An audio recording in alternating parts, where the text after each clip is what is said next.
C'est un peu la mobilisation de la dernière chance. L'actualité en bref de ce mardi, c'est d'abord cet appel à manifester samedi prochain, le 9 mars, lancé par l'ADMAT-H, l'association pour la défense, le maintien, l'amélioration de la maternité et l'hôpital de Remiremont, avec en ligne de mire deux revendications principales, la réouverture des urgences la nuit, fermée depuis le 1er janvier dernier, mais aussi le maintien de la maternité, un service qui pourrait être fermé partiellement dès le 6 avril prochain.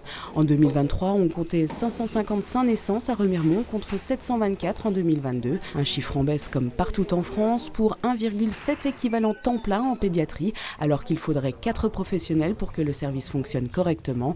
Des arguments avancés ce mardi matin par les représentants de l'ADMAT, du conseil de surveillance de l'hôpital et le président du conseil départemental, qui ont rappelé l'importance de garder une offre de soins de qualité pour tous et partout. La manifestation doit débuter à 10h ce samedi au départ du Champ de Mars.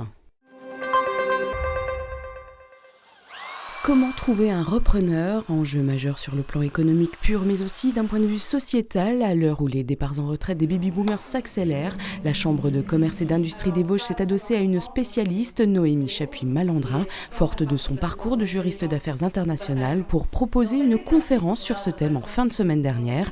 À l'heure où le manque de repreneurs est de plus en plus prégnant, où le nombre de transmissions d'entreprises a malgré tout augmenté de 21% dans le Grand Est en 2023.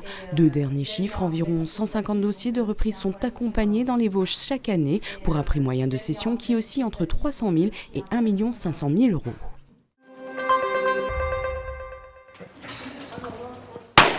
Les femmes à l'honneur samedi dernier au stand de tir d'Épinal au cours d'une journée qui leur était réservée à quelques jours du 8 mars.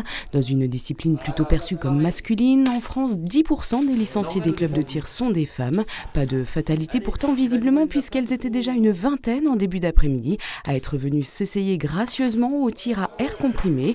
Autre possibilité, moyennant une petite participation financière, le tir à balles réelles au calibre 9 mm sur des cibles à 25 mètres ou encore à la carabine 22 longs rifles pour les cibles à 50 mètres, une initiative qui intervenait en amont de la Journée internationale des droits des femmes ce vendredi.